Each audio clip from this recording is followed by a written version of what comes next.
that was less than fun to watch yesterday, and Biscuit agrees. Even though Biscuit is now 6-1, 6-1. The the dog little is on fire. the little He dog don't just miss. continues. It's The unreal. little dog don't miss. Let's go. Are y'all worried? Are y'all worried? Are y'all worried? Never. Nah.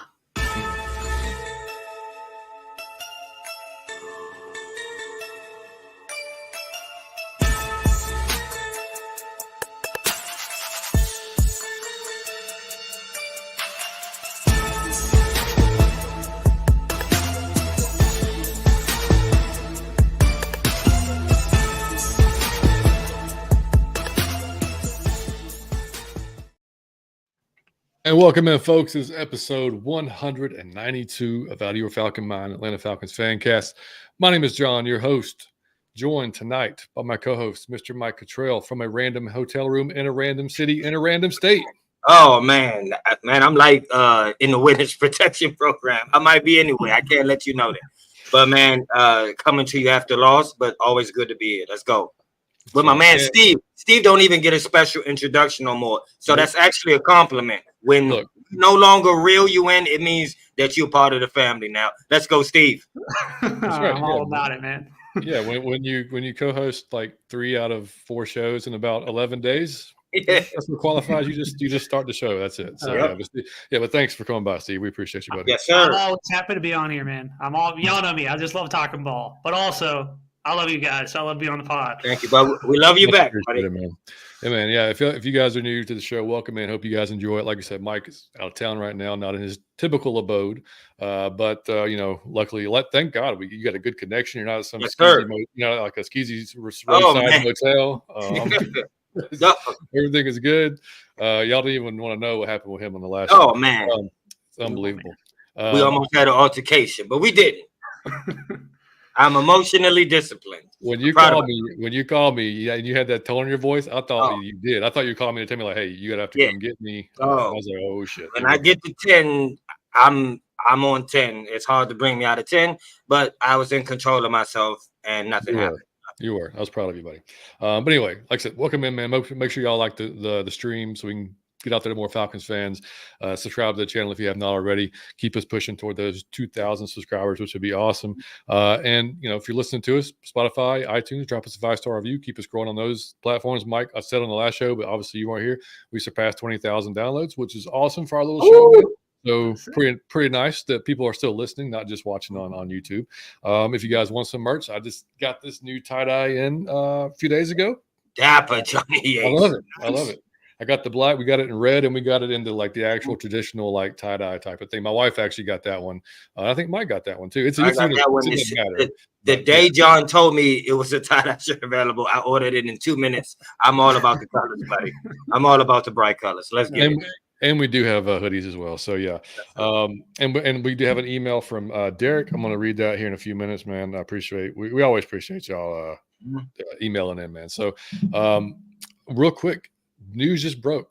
Desmond Ridder is going to be signed by the Raiders off the Arizona practice squad. We play the Raiders week 14. You never know. You never know. How funny would that shit be? Dog, I'm actually rooting for the boy. I just hope I'm just saying, how funny would it be if we play his ass? Yes, I'm actually rooting for him. So here, dog, you got your second chance in the league, Des. Take advantage of it, buddy. Let's go. Go proud of you, man. I'm all about Dez getting another shot. Don't think he's really going to do anything crazy, but I think if he can use this to like propel himself into like certified backup, then that's success for him. The startership has sailed. He'll be a good backup, man. I hope he does well. The low ceiling, man, of propel yourself to certified backup. It's crazy. Propel yourself to certified backup. But hey, man, we would be honestly proud of you. The whole city rooting for you, buddy. Just not against us, but proud of you, man. Let's take advantage of it, Dez. Let's go. Yeah, I think there's probably some people not rooting for him. I was going to say, I don't think the whole city. No, I am, buddy. But all the real ones are. Yeah, on a human level, like we don't want to just fail, like just miserably. You know what I mean? And it was kind of I'm not going to rehab. We already know partly his fault, partly Arthur's Mm-hmm. fault. It is what it is. He's not as good as we hoped he would be. Hopefully he can turn it around. But again, hopefully he throws. If he does play against us, he throws 4 picks and we win by 4 touchdowns. Do your usual against us. Now play. I want you to play amazing, but you be yourself against us. Just be yourself. Let's get the Jags Dez game, not the Houston Dez game. 100%. There you go. 100%. Yeah. Jeremy, what's up, buddy? He said, Jeremy, what up? He said, not worried, just some things to fix. Hey, Gary, see, this is what I'm talking about, Jeremy. I like that as the first comment. Games like that happen, buddy. Games like that happen. Yeah. I mean, not worried at all, dude. I mean, we got some things to talk about. I mean, there's some things definitely didn't work out the way we wanted it to, but am I like thinking the season's over? Hell no. Like no. I mean, good teams get thrashed every now and then. It happens. Yeah. We just had yesterday was one of those games, and we'll get to it, but one of those games where like you're mad, then you just start laughing because shit's gone so wrong. All you can do is laugh. Yep. It just doesn't matter. Yeah, I mean, like it just doesn't matter at that point. It's just not going to happen. And we'll talk about the reasons why that stuff went down too. Jeremy, hell of a picture, man. Jamal, my man. Jamal, what up, Jamal? How you feeling? Double H here for the therapy session after yesterday's game. So we woosah, we relax, relate, release. Relax, relate, release. Okay? Calm yourself.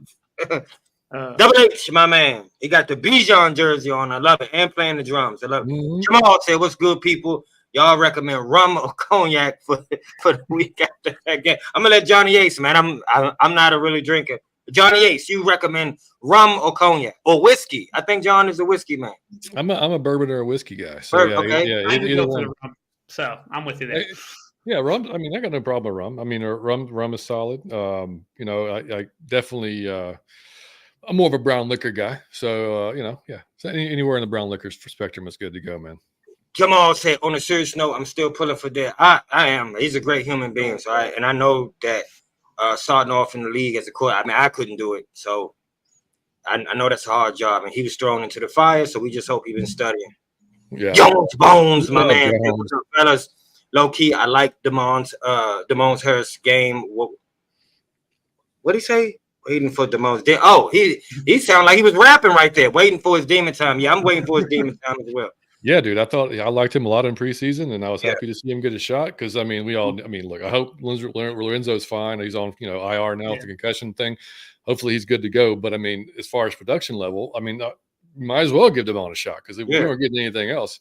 But he had that roughing call later, which was kind of, I mean, whatever. He kind of got pushed into the legs and whatever. I don't like roughing anyway, unless it's pretty obvious, but whatever. What's up, Nando? Nando said Jimmy Lake and that cover 3 shell might need to be abandoned. Johnny Yates, I know he agrees with you. I didn't even have to look at him. I don't even want to look up to make eye contact with him. We don't have those nose tackle for the 3-4 defense. Yes. Well, I mean, we technically do. He's not necessarily. Goldman's not really being used that way. But anyway, we do have another guest we have to add on here because, I mean, the man missed you last time, so he's got to come. Hey, what up, Kenny? Mike, why you ducking me, bro? Hey, Kenny, man. Hey, man, I was off the pills, Kenny. But I'm back in action, man. How you been, man? I'm good, man. It's nice to see you. Nice to see you, Steven. Nice to see you, John. What's up, fellas? Let's go. Yeah, buddy, man. Thanks for hopping on with us. I invited a couple of guests because we just didn't know how Mike's connection was going to go. So I was like, just in case. Hey, man. Do not rely on me. I could be on the beach with 2 girls. I might be drugged up in a hotel room. I might be locked up. You never know with me, man. It's like a Rubik's Cube. I love myself. I had to pop in late just to make sure that you couldn't go nowhere. You're trapped now. So there's all right. Before we get into the game, we have to read this email, man. Email from Derek. Appreciate you, Derek. He said, John and Mike, I wanted to drop a few words for you guys. First of all, really appreciate the longer shows. It definitely helps the work hours go by faster. We've heard that from a few people, so that's cool that y'all like the longer shows, man. Now y'all just need to do more of them. Now I don't know how we can do more of them. Like, there's only so much we can talk about when it comes. I guess we can make up stuff, but I mean, Aaron does his the daily locked on for 30 minutes, but I mean, we have to go for 2 hours. I don't know. We're doing a whole other show at that point, but we could try. Yeah. He said, Mike, your personality and positivity is contagious, man. I always feel better after watching the show, even if I was pissed off when it began. That's nice. Love it. Thank you, buddy. I do appreciate that. You still keep it real though, even when Yeah, even when it's hard to. All right, this is kind of funny. John, bro, great follow on X. I think some of your tweets go underappreciated for your humor and their depth. Thank you, buddy. He said, Mike nailed it that you probably sneak this better than anyone I've ever heard. Oh man. Oh God. He said, I feel like John's the type of guy that could fire you and you not even realize it until you get back at your desk and everyone's looking at you funny, like, why the hell are you still here? Yeah. John has fired people and still was their friend afterwards. I swear to God. I swear to God, I've seen it with my own 2 eyes. He's not wrong. For real though, you two seem so different, but y'all complement each other perfectly. So I love the show. And we hear that all the time too. And we're not that we are different, but we're not that different. Y'all just don't, you know what I mean? It's just Anyway, John has a sick sense of humor, just like me. He just don't say it all the time. Like, oh yeah, if you guys saw our tweet, I mean our very sick sense of humor. Messages, we'd be canceled in a heartbeat. Yeah, it wouldn't happen. I got my own in or out for you guys, so all 4 of us can participate in this. He's got 3 in or outs for us. Okay, in or out. We do make a deal for a pass rusher. Yes, I'm in. I have to if we serious about Super Bowl. Steve, what you say? I'm out. I don't think we do it. Kenny, have to. It's going to take the right guy becoming available, and I don't really see that happening. So I'm in. Like, do I want to? Yeah, but as far as I don't think it happens. No, see it. Yeah, I'm with you. I hope it does. I would like to see it, but yeah, I don't think enough. I don't think so. What's Biscuit think? Quick, Mike. Hey, I don't even know where he is. Oh, he's underneath. I said, "What you think, Bis?" He's out. He's out. He didn't even flinch. He's not interested. Didn't even flinch. In or out? Michael Penix will be the starter before the end of Kirk's year 2. Out. I'm in. Think so, huh? Year 2, yes. Before the end of year 2. Not this year. No. Go first. I got to think more. I don't think so. I think it would take an injury, and Kirk, besides a freak Achilles injury, has been somewhat of an Iron Man. So I'm out. Yeah. I'm gonna go in. I actually think it might happen. I'm a sicko. I'm also I love watching like young quarterbacks come into the league. So like a part of me wants it to kind of happen. No disrespect to Kirk. Obviously, I hope he plays well because he's a quarterback right now. But I think part of us all wants to see Penix out there slinging. I mean, everybody was freaking out. 100% completion percentage, perfect passer rating, all that stuff from this past game. So I think everybody wanted to see him throw more though. They were like, "No, hand it off, man! Like throw the ball." But yeah, no, I'm with Kenny. If barring injury, I'm out. Like I think if he's healthy, then we're in there. And the last one, if given a chance, and you have to make a choice, you're keeping Bijan over Tyler. Mike. Yeah. But I feel awful about saying that. But yeah, I do.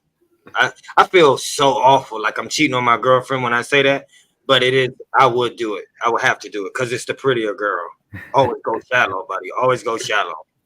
Steve? I'd have to close my eyes and look away when I push that trade button. Man. Yeah, I would too. It would feel awful. Kenny, yeah. Yeah, I mean, we wifed up Bijan, brother. You ain't Tyler's a side piece. You know what I mean? Yeah, it is. It is. I'm sorry, Tyler. No, I love you. I love you. I'm sorry. We did not let him stop us from finding our wife. You know what I'm saying? Yeah. Exactly. Yeah, no, there's like no bigger Tyler fan than myself, but I'd have to go Bijan. Just because if nothing else, yesterday just showed you. I mean, not just what that dude's capable of doing, and we'll talk about it. And that was it, man. He said, "Appreciate y'all boys and keep the content coming." Derek, thank you, buddy. That's awesome, man. Thank you, Derek. And y'all can email us if you want to. ATL Falcon Fancast at. I touched my mic and it came undone because that's what happened. John, I had a question for you before we move on. Like, since you drink brown, what's the big deal about Scotch? Is that a totally different thing? Is that some fancy shit? Like, what is the deal with Scotch? Why is that held to such a? I mean, is it stronger? Is it like taste better? Smoother? Like, what is? It's more abrasive, yeah. Typically, like, I mean, if you get like a really, really good aged Scotch, like it'll be a little bit more smooth. But I mean, I'm not. I mean, I wouldn't. I'm not typically a Scotch type of guy. Like I will if it's there. You know what I mean? If we're toasting to somebody, and we have got Scotch. I mean, I'll do it. I got you. Like, I'm not going out to buy Scotch though. You know what I'm saying? Yeah. So yeah, but it's all right. Yeah, man, it's all right. All right, what's up, buddy? Good to see you, dude. Archangel, what up? Rise up, fellas. We always. William, what up? Got embarrassed yesterday. Did. My man Ark said locked up with 2 girls. Said, hey, dog, I can't even get into that. I'll be here all day. But yeah. Shout out Archangel. Enjoy life. King Richie said, fellas, what's good? Woo, that was a tough one, but I finally understood the problem. They didn't build this offense. Our offense was built to run first, not pass first, because that's the way Arthur Smith built this O-line. Jeez. Okay, King Richie saying they're trying to make the offense be something they're not. Yeah. Facts. Somebody said facts. Yep, year 2 Penix will be in. I know, man. And then Jeremy said agree the defensive scheme got to change. Last season we were getting sacks. Yeah, we'll talk about that too. So so the game obviously wasn't exactly how we all wanted it to go. Clearly, just came out kind of just wasn't crisp. I mean, you could tell Kirk was kind of off. He wasn't hitting the normal throws he was hitting, and I mean the penalties. God damn, man, the penalties, man, like freaking false starts and you're home. I mean, putting yourself back, and then we get 2 of them, like, at least 2 or 3, just derailed the drives. I mean, it was just you can't keep doing that, man. Like that's. Go ahead, Steve. I was gonna say this is gonna be a bit of a vibe check for you, but for me, it felt like last year when the offense would move the ball really efficiently, and then there'd be a penalty where there'd be a catastrophic mistake. Obviously it does with turnovers, and had the strip sack fumble. It was just. I didn't think watching like down to down. I didn't think the offense was playing terrible. It was just we weren't putting points on the board. That's how it felt to me, at least watching. I don't think the offense was terrible or awful or anything to sound the siren about. I just think it was one of those games that reminded me of last year. Where no matter what we did, we just couldn't put up points. No matter how well we moved it to midfield, there'd be a penalty, there'd be a sack. It just kind of unraveled there. So that's how I kind of felt watching it. Yeah, I mean, Koo misses a 54-yarder, and then it's like, I mean, yeah, it just never felt. I don't know. It just never felt really good. I mean, you could just tell, and I mean, it was what sucks because Seattle came in kind of banged up. I mean, like they just put their starting safety, on IR. They're missing Tariq Woolen. The linebackers had not been great all year long. They've been they've been ran on really pretty easily. They did get Byron Murphy back, which obviously helped. But I mean, overall, it should have been a defense we could take advantage of. They've been playing like ass, the defense overall, really, up until then. They obviously improved against us. They were putting Kirk under pressure, and Jesus Christ, Kirk can't move, man. He cannot get out of the pocket. Oh, no. I mean, I know, we used to watch Matt. Pocket was collapsed around, but he was so good with his feet, in the pocket, moving around in the pocket where he could, deal with some of that. But Kirk, I mean, dude, like the alarm's gotta go off at some point. You got to get out if you can. Like when it starts collapsing like that, and I know. I mean, I texted Mike and I was like, dude, that's got to be the slowest scramble. When he got sacked, like I've ever seen. Like it, because I was thinking like, dude, you have to get out. And then somebody was like, well, he did, and he got, I'm like, yeah, you're right. I guess it doesn't really matter. Like, I mean, it's like his feet are stuck in concrete wise running. I mean, it's awful. But yeah, Kenny, man, what say you, buddy? I think this game showed, the difference between having a quarterback that can create out of structure and a quarterback that cannot create out of structure. When Kirk was pressured, he was more often than not dead to rights.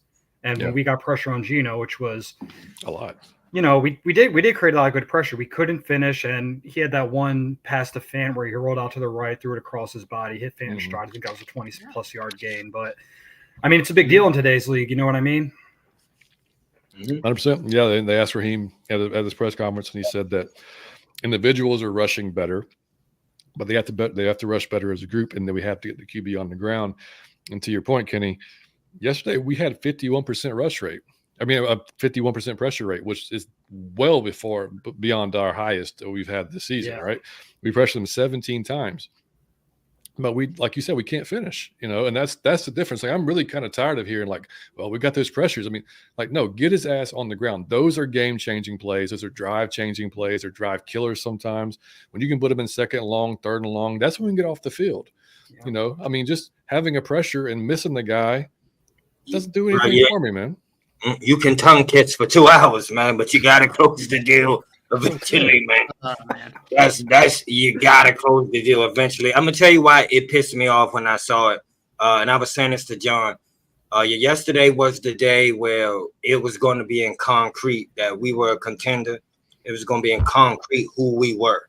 It was like, man, they got to take us serious. We serious. It's a serious thing. And they reverted back. So it's right. You got to earn respect back. And it got to be consistent. And you can't go this and then that and ask for respect. Because it seemed like when you're doing this, it seemed like luck. Or you got the luck of the draw, or you got a lucky bounce. It just was a bad team. You gotta consistently be good, and it was going to be in concrete. It was going in stone yesterday. The Falcons are for real, and they look bad, man. And I'm being honest, in like every area, they look bad. Yeah, it was good. It was hard to watch. And I'm out of my Falcon mind, and it was hard to watch. I will find the good. And I was like Stevie Wonder trying to find the good yesterday. It was hard. It was hard. Right. Well, let me take over then as Mr. Optimism here. Let me give you some things to be positive about, Mike. Come on, so Steve. First of all, number seven. Drake London, I think, has proven for sure that he is not just the best wide receiver in his class. I think he's actually a legitimate wide receiver one at this point. Okay. Coming into the year, I was a little bit more skeptical about that. I was like, I think he's kind of a pseudo wide receiver one. Like, okay, if you're a bad team, maybe he's your wide receiver one, and he's fine at that. At this point, I think he's a very legitimate wide receiver one. I think Bijan finally looked like what we need Bijan to look like. Mm-hmm. I think, obviously Seattle's defense isn't good, but we're also dealing with some injuries on the offensive line. And like Kenny was saying, people get mad at the pass pro. It's not the pass pro. Every sack Kirk took, the pass pro was fine. He's just so immobile. Dude, I mean, it's just tough watching him back there. It's like watching a 9-year-old dementia patient just struggling to do anything. So, those are the big positive takeaways. Drake London and Bijan and the offensive line, despite all their injuries, is playing pretty well. So, do what you will with that, Mike. But there's a little bit of sprinkled optimism for you. Sprinkle, man. Pumpkin spice topping on it. I enjoy the way you did that. Jeremy said, what changed the game was giving up to TD before the half. Got to hold at least the field goal. Penalties offensively and defensively got us. Yeah, we can't have those. So I got a question for my man, Kenny. I ain't talked to Kenny in a minute. Hey, I got a question, Kenny. Just knowing how the league is going, do you get Kirk Cousins when he's off of an injury and he's older and he's not mobile? Is all of this our fault? Like, we knew he a statue back there. So would you still have gone and got Kirk Cousins, or did you not agree with that move? I didn't agree with it at the time, but I understand the move. Like, you had to do something, And okay. I'm not going to lie. I wanted Justin Fields in the offseason as kind of like, let's see what he's got, draft a guy, bridge it up, whatever, Mm-hmm. And, I mean, he got benched. Russell Wilson looked better than him last week. So clearly they were right in signing Kirk Cousins rather than going after Fields, But was that my number one priority during the offseason? No, I was scared of the injury, scared of the price tag, scared how it would kind of box us into being limited in the other moves we could make. And I've had my problems with the way that Terry's done things, but credit to him, he was able to kind of build around that and field what I still consider a good football team. Mm-hmm. Yeah, I agree. And to Jeremy's point there about that TD before the half, man. So I know y'all have seen that play, and I mean, I know Steve looked at it. Kenny probably looked at it too on film. And I mean, it's not ideal when you've got Landman dropping back on that play. It's really, really not. Like, I don't even know why you would. Anyway, and then Simmons, I mean, looked like he jumped outside of AJ when AJ was playing trail. If he'd have stayed inside, that pass is either being intercepted or not even being attempted, if he kind of comes inside there. So clearly that was just a bad thing all around. I mean, and, Simmons, look, everybody's going to make mistakes, but I mean, like that was a killer for sure, because like that going into the half, that's not what you wanted to see. No, that was such a gut shot, man. That took the air completely out of the stadium. Just like you said, how do you allow that in that situation, man? That's just inexcusable. It's DK Metcalf. You gotta know that he's going to get those looks. Mm-hmm. And credit to Gino for throwing a rope too, man. Yeah. Done that thing in there. Gino's so fun to watch, man. It's sickening to watch it happen to my team, but I'm like, oh man, Gino's so damn good. Well, I mean, you can't make that mistake. And now I understand everybody makes mistakes, but you got to know the situation and you got to know who you're lining up against, and you can't make that mistake. No, not that one. Exactly. For me, I guess what bothers me is like we were saying with Nate Landman being out there. It's not even necessarily that individual play because, like you're saying, mistakes happen. But the fact that we put him out there to begin with, right? They start moving the ball on us, and for me, if you replace Nate Landman on that play with like Richie Grant or somebody else that's like a defensive back, I'm not saying we don't potentially give up a touchdown because we very well could have. But I think what you do is process-wise, you give yourself a bigger margin for error because. Now you have a defensive back out there. As far as I can tell on that play, I'm not going to get full X's and O's here, but to me it looked like either cover 2-man with like a deep hook player or it was Tampa 2. Either way, you're supposed to have someone in the deep middle of the field to help out underneath.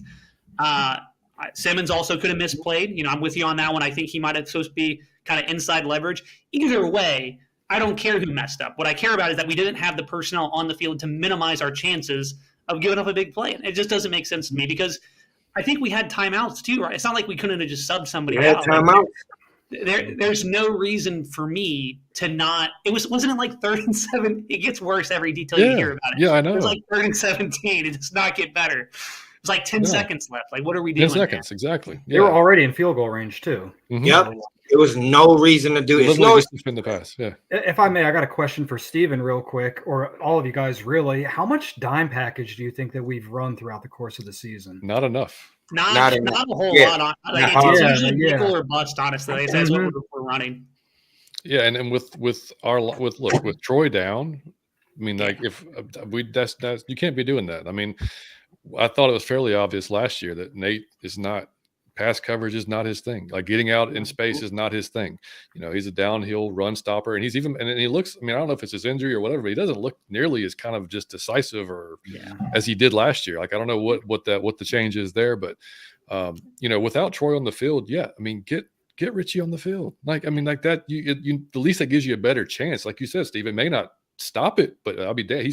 We know Richie can cover a little more ground than freaking Nate Landman can. Yeah. So I mean, like that's fairly obvious, but that's what was maddening. And like I thought, if anything, like last week for sure, you saw Landman in the coverage and like that should have been like no, or him trying to chase down Miles Sanders.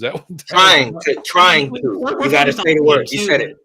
You're focused on Nate too, but I mean, Caden Ellis got beat on the wheel route for Kenneth Walker, where that's what they wanted to. They ran Metcalf to occupy both Terrell and then Bates, and they were targeting our linebackers because every team in the league has seen at this point, if we don't have Troy Anderson on the field, and this is, Aaron obviously locked on Falcons, everything, he noticed early on in the season that we pretty much exclusively ran Troy as our linebacker in all the nickel packages. Like he was out there for nickel because he could cover. And, what does that tell teams? Well, when Ellis and Landman are out there, they can't cover. So it's not surprising to me that they went after those guys, and they've gone after them the past couple of games. I think Troy's finally supposed to be back, so hopefully that gives us a bit of a boost. But to me, I don't understand philosophy-wise, especially because Seattle's, they have Kenneth Walker, but they're not a good rushing team this year. Like, they popped a couple runs on us, but, like, they weren't destroying us on the ground, I didn't feel like. So you would hope they'd make some sort of adjustment, personnel-wise on the field, and they just didn't. So to me, that was probably the most disappointing thing about the game because I can't get mad at Nate Landman for being put in position to fail. Like, that's not his fault. Like, he's not meant to be covering deep down the field 30, 40 yards or whatever the hell it was. So I think they need to do better there. Yeah. So I got a question for all y'all. Is the defense really bad, and with that we haven't seen that, we haven't realized it because it's been like Jesse Bates, he'll make a play here and there and we still win the games. Have we not really seen how bad our defensive is because we are having turnovers and we're winning the games, but our defense is horrific? Is that a true statement? Or how do you feel about that? Because that's the way I was thinking, dog, is my defense really bad, and it's just that we win because somebody threw a pick or two and we end up winning the game? So I say, who cares? And oh my God, Super Bowl, right? But man, is our defense bad? I'll give my spiel, then hand it off to Kenny. I think people kind of got the wool pulled over their eyes last year because we played a bunch of really bad quarterbacks. So to me, it's what did you expect from this defense? I was expecting this defense to be like the 20th best defense in the league. I think they're probably about that. I think they're probably the 20th best defense or something. 20th to 25th. Once you get to the 20s, like whatever, as long as you're not the worst in the league, you're okay. I think some people were expecting a top 10 defense, and I just don't think you can be a top 10 defense with the defensive line talent we have. Like defensive line, both run and pass, like it's just not good enough. So if you thought the defense was good, Mike, I do gotta say I just don't think it's. And good. I was thinking the best defense in the league. You know, I was expecting the best defense in the league. We was gonna break all the records for the NFL, go undefeated to the Super Bowl, man. I was thinking top tier. Kenny, come on, man. Is the defense bad? Yeah. I think any defense. He kind of brought that from here. Did you see the process? Oh. You can tell he brought that from his gut. He didn't want to say it. I really did, man. I tried to go first so Kenny could soft the blow after. Yeah. I can tell it hurt his heart to say it. It hurt him to say it. Wait, why you say that, Kenny? The sound of sport and everything. That's right. I think. I mean, I don't want to point to one stat to show that we're a bad defense, but that sack total is a joke right now. You know what I mean? Yeah. And I do think that we're talented in the secondary with the safeties and Terrell, who has had his ups and downs. I still consider him a talented player, but I mean, the unit doesn't complement itself well at all, in my opinion. Whether it's the lack of pass rush or the linebackers getting beat in coverage, or the occasional mental hiccup from the secondary. Like Justin Simmons didn't have a great game yesterday. He was injured, and that's okay. It happens. But yeah, overall, I don't think this is a good unit. I would love to find some optimism somewhere, but I mean, until we see some of these guys step up, maybe a healthy Troy Anderson helps turn things around. But yeah, I do consider this a bad defense, unfortunately. Damn. Johnny Yates, what you say? Is the defense bad? Ass. No, I'm just kidding. It's not it's not ass. It's frustrating. It's frustrating because it's like, you and like Aaron and I talked about it last week on the preview show. It's like there's so many players on the defense we know are talented, and you want to see so much. They're capable of doing more than just let's drop back and give yards. Like that's basically what we do. We drop back, we give away yards, then we get them. They get in the red zone and we stop them. We hold them to 3. Right? That's our defense. And I understand it because your pass rush has not been good. So you can't if you sell it on the pass rush, then you're going to get burnt otherwise. Right? So we're not good enough rushing the passer. We're not good enough getting the guy on the ground that we can actually play more aggressively in the secondary. And it's just I don't know. That's what's driving me crazy. Because you see it every week. But yeah, I mean, when our offense is scoring 35 plus points, it's easy to kind of overlook, or it's easy to say like, oh, you know what, like they had their problems, but hey, we won. Let's move on to the next week. But in a week like this, where the offense is not definitely, obviously not at this game, and it's like we've thought about it before. When you play defense like that, every opportunity the offense gets. Is that pressure is ratcheted up. You've got to score. You feel like you have to score because you're just going to give up yards again, possibly another score. And we've done a good job the last few games. Not this week. We've done a good job making those corrections at halftime, not allowing points in the second half against the Bucs, against the Saints, against the Panthers. But this game was just like I said. You couple it with the turnovers by Kirk. Just kind of I think just trying to make something happen. And trying to get and other than that, but no, it's. Yeah, it's not great, but it's like I said, we've got to, and like we've already talked about, putting the players in better positions and kind of knowing, putting guys where they're good at, and not having all of our linebackers healthy at the same time, I think is hurt too, because I think if Troy's there and Nate's there, then Caden's not out there in coverage sometimes. Like he can maybe rush the passer more. You know what I mean? They allow that to happen. Whereas I think Caden's wore so many hats in this defense. Whether he's playing inside, he's going in coverage, he's rushing, he's doing everything. And some things he's just not that good at, or he's better at, just like anybody. He's better at some things he's not. So, yeah, I mean, it's definitely like Steve. I don't know if I was hoping maybe a top 15. Like I don't know that I was. That's where I was kind of somewhere in that range, But Yeah, it is what it is, man. So, man, one more for Kenny. Look, so, man, we lack the talent. Can it be schemed for pressure, or is that just because we lack the talent? It's no way to help it. You can only do so much, man. You know, we've had this scheme to pressure, thing being sold to us for a while now. I mean, you can't just run stunts every play and expect to generate, get sacks that way. So I think this pass rush will be middling until we find an alpha. Yeah, we're 12th in the league in blitz percentage. We blitz 29.7% of the time. They try. They really do. Like they get burnt a lot because teams know we have to blitz to get pressure. Therefore, they know, okay, we're going to have our hot options ready. So it's like it's too late in the season. Early on, you can kind of get away with some stuff, weeks 1 through 5. At this point, the book's out on our defense on what we want to do and what our personnel is.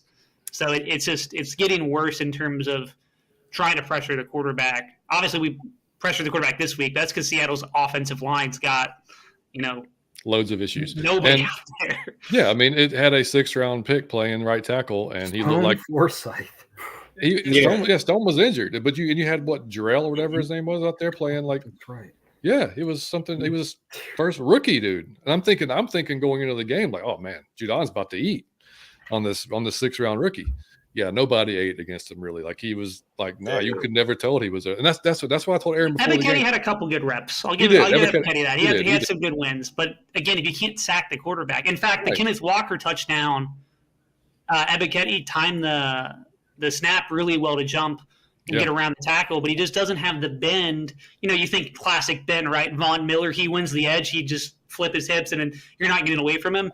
Ebiketie doesn't have that. Now, obviously, I'm comparing him to the Hall of Fame pass rusher, Von Miller, so, not an insult to him. But that's just an example of, you can win the edge against these players, but if no one else is getting pressure and the coverage isn't holding up because the linebackers who aren't getting coverage or down the field, then it doesn't really matter. Yeah. Yeah, 100%. And I mean, we just a few other numbers for y'all to look at. We basically the top 15. So our rush percentage or our pressure percentage is about 7%, right, 6.9%, somewhere around there. The top 15 are anywhere from 14.5 to 19.7%. So way down from those guys. If you want to look at just Judon, because we're going to talk about somebody we brought in to specifically get after the passer. Judon had 30 snaps yesterday, 1 pressure. Overall this season, out of 275 snaps, he's had 11 pressures and 1.5 sacks. So he's been good. Not what we were hoping, though. So, Kenny, are you underwhelmed at this point, or just is it just a kind of a result of the defense we have? I really like Matt Judon, and I do think that he's brought some juice to this defense where it lacked. But I mean, I don't think I kind of have to be underwhelmed. You know what I mean? Mm-hmm. I mean, this is a guy who has had double-digit sacks how many seasons in a row, and he is far, far, far off that pace, man. Yeah. Steve? When we made the trade, I liked it, but not necessarily because I thought he'd get double-digit sacks. I always worded it this way, by bringing him in, we increased the amount of people on our defense who I could see getting double-digit sacks. As going into the season, the only guys I thought had even a chance of getting double-digit sacks were Ebiketie, and then we traded for Judon, and then I added Judon to it. So at that point, okay, cool, we doubled the amount of people I could maybe see getting 10 sacks. Doesn't mean they're going to get that. So I don't think it's his fault. I think if he was, paired with a dominant number 1, you'd probably see him playing a little bit better. It just is what it is. So I don't think he's been – he's been underwhelming. I'm not going to think it's been a little bit underwhelming because even I was hoping he would do that. But I don't think I wouldn't still make the trade. I think he's been solid, and he's better than everybody else in the room we have than Ebiketie, right? That's the list, right? Maybe if you start playing Zach Harrison at edge more, which is something you could do if you maybe throw Dorless out there. I'm surprised we didn't see Dorless, mostly because the edge room can't get much worse. So at a certain point, start throwing stuff at the wall, see what sticks. So for me, Judon's been fine. I don't think he's been good. I think he's been just fine. And I misspoke, Mike, before you give your answer. I was looking at the wrong thing. Judon's pressure rate's about 6.9%. The top 15 individuals, individual play, I think man, I forgot who was number one. But anyway, either those guys are 14.5 to 19.5. So those are individual stats, not team stats. Team stats. Got to be TJ at 1, right? TJ's up there. I think it was actually a dude from the Jets. Is number one. No, Jets was McDonald. Yeah, he was like 19.7 or something like that. Yeah. But the team pressure rate's 26.8, which is the lowest in the league, and that's even with yesterday. That's even with that's with yesterday being 51% basically. Yeah. Like you already alluded to, Kenny, we have 6 sacks. To put that in perspective, Carolina has 7, and their entire defense, they're good players on their defensive line have been hurt the entire year. And then our pass rush get off is the worst in the league. And this is, you're talking about milliseconds here, but it's 0.91 seconds, which is the highest in the league, which is, you want that to be the lowest, so it all combines to just not great. But anyway, Mike, get on. You buddy? No, I think he's been underwhelming, but I would hate to see if we didn't get him. To me, because he still gives you. No, he still give juice to the off. Like he got like a motor that don't stop. He tries his ass off on every play. It would be much worse if he wasn't on. I don't even want to see what this would look like if he wasn't on the field. But like I said, as far as the total pass rush, I don't care if you're playing a sorry quarterback. If he can read 1, read 2, read 3, then you probably gonna lose the game. Like you have to, if you want to win in the playoffs, you got to show it. It has to be fixed. You will get, man. You are gonna lose playoffs, and I'm not saying what the regular thing is going to be with the in the regular season. That finally happened. Yeah. I don't know. Is that my? I mean. I mean, it's like the old classic Mike when he was in Lawrenceville and he would just freeze every show. So I mean, at least here he's like actually in like just a random hotel. We can't disclose his location for his own safety. Sorry, guys. But there you go. There you go. I would like to add something on the Judon thing real quick. Yeah. A lot of his production in New England came via cleanups. You know what I mean? Like he was never really a guy to win right off the snap and hit a move and get to the quarterback quickly. He's always been a high effort, high energy player.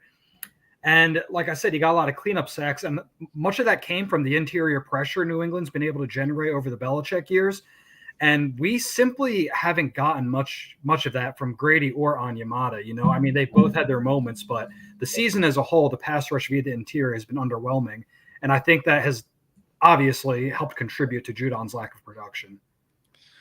Yeah, and not to mention, he's clearly the best pass rusher on the team, should be. So I think when teams are preparing for him, they're like, okay, we just can't let that guy in particular beat us. So we're either going to chip or we're going to do whatever we need to do to keep him off the quarterback. So that's that's part of it as well. It's weird, Mike. I'm adding Mike, but it's like he's a ghost. He's invisible. Not there. There he is. That was weird. He's back. Hey man, you can't kill me that easy, baby. I'm like Beetlejuice. If you say my name 3 times, I come back. I've never seen StreamYard do that. That was crazy. Marlon, what's up, buddy? He said Marlon MC said, "What's up, brother John, brother Mike?" And guess apologies for being late. You come to the club late to spin the block to get the drunk girls. Come on, man. Come on, time. Jeremy said they got to get Judon just rushing out. I think it's the scheme. I think if he was full on with his ears back, he would have more sacks. I think he's not schemed that way. Miss Linda said, "Hi guys, I'm loving the show. One thing I can say about Kirk is at least he wasn't picking his nose and consuming his pickings on camera." Did I miss something? That was Aaron Rodgers on the bench. Oh my god, I missed that. They called him giving a little sneaky. Yeah, he is a weird guy. That's the least of his weird. Yeah. I hadn't known that. That's awesome. He said, Jeremy said, Caden is not playing like he did last year. Yeah. No, he's not. Yeah, you're right. MC said, "I wouldn't panic about this game. However, it was an eye opener. Now, if we lose next week to the Bucs, which we won't. Now, I like how you saved it. I like how you saved that, which we won't. Then that's the time to start being heavily concerned. Yes, we won't." Yeah, exactly right. But yeah, I'm not panicked. Like I said, every team kind of goes through this. It just sucks that we're coming off a 3-game winning streak. We thought, hey, we go in there and take care of business and get against a kind of a down, Seattle team. But obviously, like I said, just too many things went wrong, man. We couldn't get out of our own way. Too many penalties. Some people were pissed off about Tyler's usage yesterday. Look, when Bijan's playing like that, and again, I love Tyler more than anybody. I don't give a shit. Tyler, take a seat, buddy, and watch Bijan do some work. And the thing is, man, either or. If he beats him, bro, you go with the high hand, bro. It ain't nothing wrong with that. It's nothing wrong with that. Dude, I mean, I think he had a record for himself. I think he forced 9 missed tackles yesterday. And it was you saw, like, yesterday was more, if you guys didn't watch him in college, you saw that a lot at Texas. Like, a lot of him just, in the middle, like, you've seen it in a phone booth and just making stuff happen. Just putting his foot in the ground, doing all kinds of crazy moves, showing his athleticism. His contact balance has to be like plus 108. He just doesn't go down up when he's hit, man. It's crazy. So yeah. Hold on, John. Because this is off subject. If y'all saw what Saquon Barkley put his foot entirely up the Giants' ass yesterday. He had a point. It was blood on the tip of his shoe. Blood on the tip of his cleats. He had a point to prove. He got pulled out at the start of the fourth. He could have easily had 200 yards. He sat almost the whole fourth quarter. He'd have had 200 yards easy. He was on the bench. He was, oh my God. He put his foot in their ass. He said, you ain't worth the money? Okay. Mm-hmm. Did you happen to see what he said in the start of the fourth quarter to Sirianni? They kind of just put it out. Sirianni came over to the bench. He's like, Saquon, you're 13 yards away from your career high. You want that? Let's go get it. I don't want to take it from you. And Saquon's like, nah, let the young dogs eat. I'm good. Yeah, he sat almost the whole fourth quarter. He's good. Yeah, he could have easily had 200 yards easy. He was on the sideline chilling. He was laughing it up. I said, dog, he had already proved his point. I don't even need to risk injury. That's even worse. Yeah. Yeah. Jeremy said, I expected top 10. Man, I expected top 10. Y'all, so I got a question for y'all. Can we win? Can we go to the Super Bowl with this defense? Or is that like out of the question? Now, before you answer, don't you kill my dreams. All right? Don't you hurt my feelings. Okay? Don't hurt my feelings. So tailor your answer to protect my heart. Okay? Can we go far in the playoffs with this defense, or are we out in the first round with our current defense? Kenny, you're first. Mike, get the soundboard ready. Or John, get the soundboard ready. Oh, Kenny, no. We can win a playoff game. We're not going to go to the Super Bowl or win the Super Bowl with the way the defense is playing. I'm sorry. Kenny, why? Let me paint a picture for you. Come on, paint the picture, Kenny. Okay, imagine Jordan Love sitting back there with this pass rush coming after him. That's terrible. I can imagine it. Yeah. Damn it, dude. Literally killed it with one sentence. Yeah. I think winning the division in a playoff game is a successful season. Got to be honest. I don't want to kill your dreams, Mike, but those are mine right there. I'm feeling a little lower than you. Steve gonna say something worse. I could tell. He got the. So let me put it this way. I think your dreams of a deep Super Bowl run hinges on Brandon Dorlitz being TJ Watt. If he agrees with you. Not happening. That's what it is. That's all I got. This defensive pass rush is so terrible. I'm sorry. I met Jared Goff against Brian Flores and the Minnesota defense. Went 15 of 16, and his first incompletion was due to a tipped pass. And he lit up that defense that has made everybody else look terrible.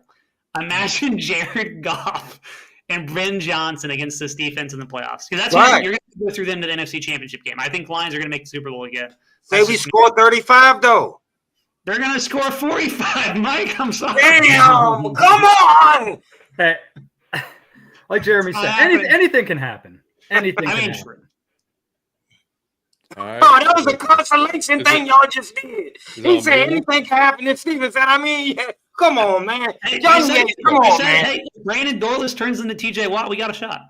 Oh, my God. All right, so it's me? It's me? Yeah. All right. Anything is possible through Christ. You got to believe, baby. That's all I got. Here we go. No, I mean literally. I mean, you get in the day and see what happens. Anything can happen. But Jesse Bates, he get a tip or two, right? We Super Bowl, you know what I'm saying? And then they say, and we want to call this guy out the stands, and it's me. It's me. They call me out the stands and they hold me on the shoulders. I'm crying. Y'all crying. Yeah, I get a Super Bowl ring somehow. I don't know. Anything happen. Oh man, yeah. We got poison the hotel water if we end up. I'll give you this. That sound of it. If we can host a playoff game, I think we can win a playoff game. I'll give you that one. Oh, Hey, hopefully. they trying to trade Biscuit, man. Come on, man. That's cold. Biscuit's the money maker. What about the guy who's a franchise player, man? He's going nowhere. He's the only one that's guaranteed to stay. Yeah, exactly. Yeah, Brian Poole. Yeah. Yeah, he was underrated actually. Yeah, that'd be underrated, Brian Poole. When he was 1 year Vic Beasley. The 1 year Vic Beasley. Imagine if we had that 1 year Vic Beasley. Sorry, listen, I would take 7.5 sacks right now. Yeah. Speaking of clean up sacks and guys who ran into it, yeah. Anyway, I mean, he did have a few on his own. I'll give him that, but there were some also that he just ran right into. But look, we did see Penix, Jace McClellan, and Casey Washington at the end of the game. They got a little bit of run. Penix threw one pass, completed. This looked good. Handed the ball off great. Jace ran pretty decently. Casey looked pretty good. Me and Kenny on the same line right there. That's a little bit of a strange mirror thing going on there. Yes, sir. Same page. Yeah. So but at that point it was like, yeah, why not? I mean, it didn't matter at that point. Just get him some play, see what happens. I mean, there was no point. Honestly, I was at the point where I was like, yeah, definitely take out Bijan. There's no reason to even be risking him at this point. No. It was weird he got the first carry of that series. Penix came in and then I know. I thought so too. Yeah, for sure. Mike. I always say, even though I don't want to say it, but man, I've been telling y'all Biscuit is a psychic. I'm telling you, dog. The dog knows something we don't know. I'm telling you, he don't miss.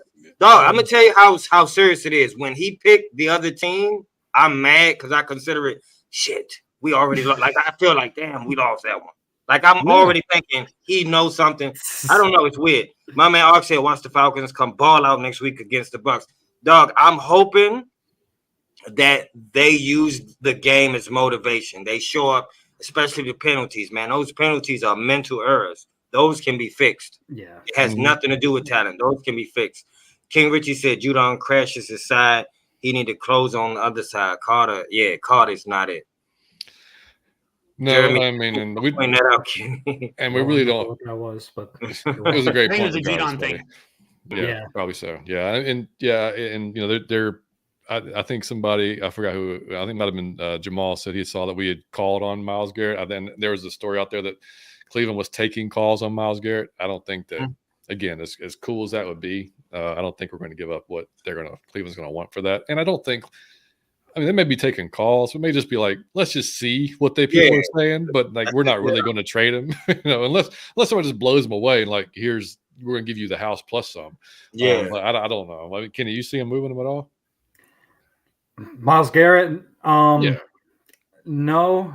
Do I think we could pay what it takes to get him? How many yachts does Arthur Blanco own? You'll probably have to send them all. Yeah, exactly. Yeah, I mean, talk about a couple of firsts and God knows what else after that. And man, we don't need to do that. My man Ox said this defense came from the 4-3, which they played so much better. They was used and made for the 4-3. Yeah, they were.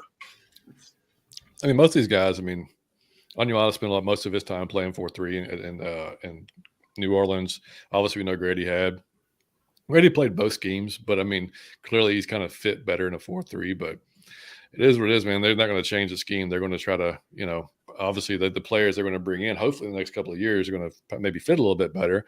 But what do y'all see at assuming Troy is healthy, how do y'all see the linebacker position shaping out going forward? In terms of this season or next year? Next year. It kind of is what it is this season. We just shot Rashaan Evans again to the practice squad, by the way. So he's, not that it really. Falcons legend. I guess for me, if current play holds, as in we see Ellis playing like this, we see Landman being, what he's been. I know a lot of people love Nate Landman. I do too, but I also acknowledge that he's basically just a two down linebacker when he's healthy. He's good at stopping the run. That's really it.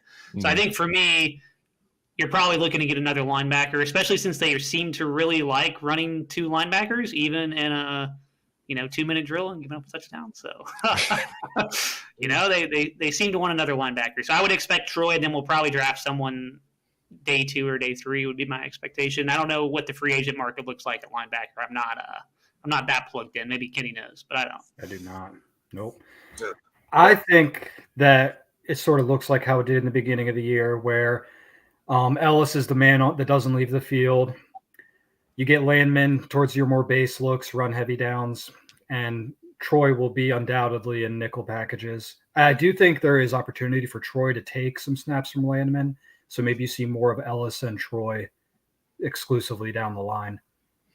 Yeah, I would say this, dog. I really need Troy to get with a Hall of Fame linebacker in like the offseason. I think he can be amazing. I think he can be an amazing talent, but he has to develop himself. Man, Troy can cover, he can blitz, he can tackle. I think Troy can do everything, but Troy got to develop, man. So I don't know who I would get for him. I would get a Hall of Famer to teach him. I think he can be young. I think he can be great, like the best. I think it's been a real buzzkill that after his best game, I thought like coming off his best games last year, he got injured, and his best game this year, he gets injured. I'm like, come on, man. Yeah, Troy can be great, dog. I think it's always you see like the guys that are so twitched up, like those are the guys that always get hurt. Always, because this is like your body. You can be super explosive, but your body is still the human body, and it's still not going to react really good when sometimes your muscles and stuff like that, or they react better than your ligaments can hold on to them. And so it's just 100%. And came on special teams too, didn't it? Was like a punt return or something. Yeah, and that's why I said after that game, I was like, you know what? I mean, do we need? I mean, I know special teams is important, but do we really need to risk him on special teams anymore? No. Like, let's just let him. Troy can be great. He can be great if he get the proper teaching, though. As far as the twitched up thing, look at DK. He left the game because he got injured. That's one of those guys right there. You see with a lot of these guys, and I do think that on Troy Anderson, real quick, I don't know if this is 100% correct, but I think he's still at like single-digit starts in the NFL. I'm pretty sure. I think the like his 9? last one. What? Yeah, it was 9 or 10. I think it might have been. It was one of those two. 9 or 10. Yeah. Damn. Yeah. But he got flashes. Troy can be great with the proper teaching. He need to go get somebody. He need to go get a mentor or somebody. He got it because he can be amazing. He can be one of the best. I mean, Bertrand's got that group text with Luke Kuechly and all those guys. You have to do that. It's an available resource. I'm sure the guys will be flattered and would love to help you. Troy need to do that. You got to take advantage of that. He can be one of the best in the league. My man, and I'm not just saying that because he played for us, but Troy he got raw talent. Raw. Yeah. My man Ark said, well, you know what? I'm probably saying that because he played for us. Ark said, I honestly think we missed Tyler yesterday. It seems like whenever Algier, this team gets an extra boost of energy. He's like CP. He get him energy, but when Bijan doing that, he give him even more energy, to be honest. There was no reason to take him out, but I hear what you're saying. Yeah. William Amy said, no pass rush, and we play by off the ball. That's my mom said, great guest, Stephen McKinney. That's my mom, y'all. She wants to call that. That's her loving mom. She support me in everything I do. If I said I want to get an ice cream truck, she'd be the first customer. Okay? I could say something ridiculous. She always got my back. I love you, Mom. Shout out, Miss Fame, Mom. Thank you very much. Shout out to Mom. Mike Evans, is he playing tonight? I guess he's playing tonight then. That sucks. Okay. Yes. I didn't see if he was active or not. I knew he was nursing that hamstring or whatever he had. Could really use Baltimore to come through for us. Hold on for a minute. Speak to me next time, Mom. I didn't. You didn't even say hi to me. You went Stephen. Jesus Christ, hi, Mom. I love you. Detroit can be the next Keith Brook, and I'm telling you, and Clark Phillips can be the next Brent Grimes. I love Clark Phillips. That's one of my favorite Falcons. Yeah. Brent Grimes could jump so high. It was ridiculous, though. He could vertical jump was stupid. He was little. He could jump so high in the air to get that interception. Yeah, I mean that's when that Achilles, comes into play. Yeah. Yes, there you go. There we go. Hey, Mom. Jesus Christ. Straight to Kenny and Steve. Hilarious. Man, yeah, like I said, I don't know. I mean, I'm pretty much just to put a bow on this game, man. I'm just pretty much gonna pretend I didn't see it, and I'm gonna move on till to next week. I mean, I'm not even. I was debating on watching the film and watching the 22. I mean, I know, Trayshawn's done it. Steve, did you get through the whole thing? I started the defensive side. I do like a brief watch, initially where I'll just go through the whole game, and then I focus on one side or the other depending on what video I'm making. I actually just got through all the defensive tape and posted up something today. Yeah. Right before we came on the show. So. Yeah, Kenny, have you seen it all yet? I finished the offense about an hour ago. Oh, God. I started the defense, so I'm kind of the opposite end of Steven right now. Yeah, look at that. I'm just gonna watch you guys' videos.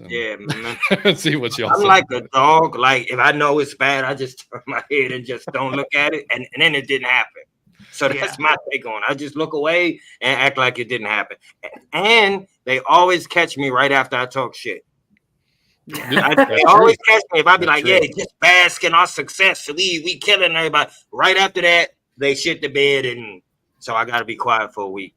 But I expect them to bounce back. Last year, I was definitely the vibe where, if we lost, I was like, I'm not watching this shit. But now that I'm trying to make content and stuff, I'm like, man, I guess I do got to watch this. Yeah, you got to get through it. Yesterday, Liam was like, "Can we just turn this off?" I'm like, "Nope, gotta watch, gotta finish it. Gotta finish it."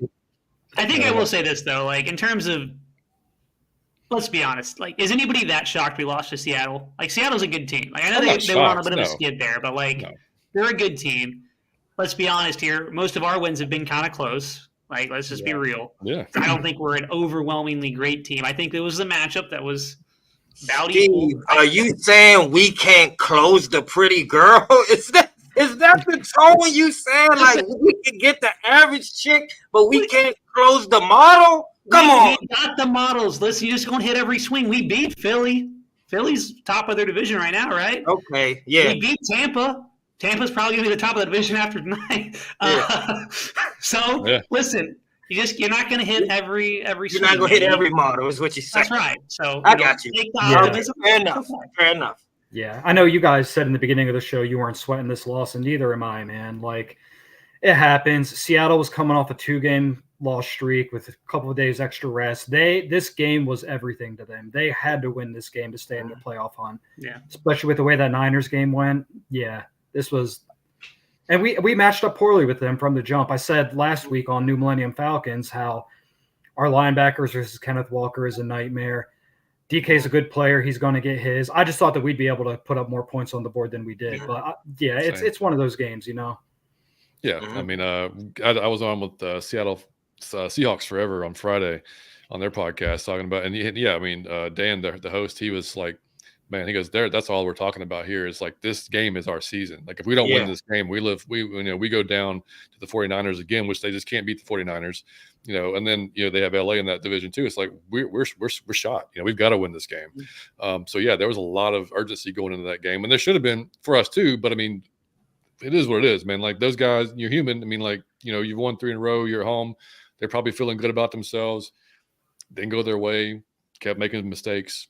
It happened, you know what I mean? It was just one of those games. But concerning stuff, yeah. But I mean, stuff that we're not on the coaching staff. I mean, I'm sure the coaching staff is going to see it. Now we have to hopefully see some changes next week. Again, not having Nate Landman running back in pass coverage would be great. But, just substituting somebody in there that would make more sense, stuff like that. Now, William said he had concerns with the coaching staff, Zach and Jimmy Lake. Do y'all have concerns with Zach or Jimmy Lake? I want to say something about that. They are going to fuck up too, William. Because they are learning just the same way that the players are. I was expecting to have games where it was their fault because they have to learn and they got to mesh and they got to do the same thing. So I give them some passes if I see them do dumb shit from time to time. They got to learn from their mistakes just like the players on the field. So I don't hold them to a platinum standard the coaches can't mess up, but the players can. I expect them to do some dumb shit from time to time. And yesterday was one of them times. So I try to give them a game or two, probably just 2 or 3, where it could be your fault because they all new coaches and they all trying to work together. in a cohesive unit. So I kind of give them some leeway when they mess up. Yeah. I haven't really watched the offense this week. I know what you're talking about, where it's like I gave him some leniency. Week 1 for Zach Robinson was terrible. I cannot understand how bad that plan going into the game was. Since then, I thought he's been pretty good. I haven't watched again all the offensive tape. From what I can tell after my initial watch, I'm sure Kenny can talk more about it. I didn't see anything egregious. I just think, like Kenny said, and I've said this on some of my old videos I've made, breaking into offense. There are times, even when we were winning, where we're taking, we're missing shots down the field or we're taking bad plays because we're just in a situation where our quarterback cannot move. And, it is what it is. You knew this when you signed up for the Kirk Cousins experience. You knew we're hoping that everything else he does can make up for the handful of times, he gets sacked or whatever because he can't get the ball out quickly or on time. And that's great versus, a lot of teams. Again, like we were saying, Mike, we beat the Eagles. We beat Tampa. You can beat good teams with this one, but you're also just going to have to live with the reality that when you have a mobile quarterback, you're going to have games like this where those almost got the Chiefs, Steve. Almost got the Chiefs. We did, yeah. We almost got the Chiefs too. Yeah. So this was just one of those games where him being a mobile was probably the difference because there were probably 3 or 4 snaps that if he's just slightly more mobile, he gets a big play down the field. Maybe the fumble never happens, and then at that point, it's a game late into it. So it just is what it is. I don't think Zach's been terrible. I think Jimmy Lake has not been great, but I also think defensively, to me, you can scheme offense easier than you can scheme defense. That's how I feel. I think defense is a talent-based thing. You either have it or you don't. Offense, I think, is a lot more scheme-based. So that's just how I feel. See what Kenny thinks here. Yeah, I'm not a fan of Jimmy Lake. My favorite scheme. Average, man. I'm sorry, man. I'm sorry. I don't like the scheme he runs. I loved Ryan Nielsen, bro. That was my ideal scheme. Aesthetically, we got decent production, but whatever. He's gone. He's having a rough time this year, by the way. Sure is. Yeah. Offensively, I was fine with what Zach Robinson did yesterday, to be honest. It was accumulation of a bunch of little mistakes, little misses downfield that resulted in only 14 points. He didn't really – I would like to see Mooney get a little bit more involved than he was throughout the entire game because he's been such a good player for us. But, when Bijan's running like that, you got to feed the man. You know what I mean? He was really special yesterday. Even when the plays were wrong, he made it right. There was we were right outside the red zone in the second or third quarter. There was a pitch to the left, and Witherspoon and I think it was Roy Robertson Harris, I believe, had him dead to rights. Yep. And he just reversed field real quick, cut up north, and turned a 5-yard loss into a 9-yard gain. And that was just it was great to see. I'm all about the Drake London slot usage. He's been a baller. He did have a drop that directly resulted in an interception yesterday.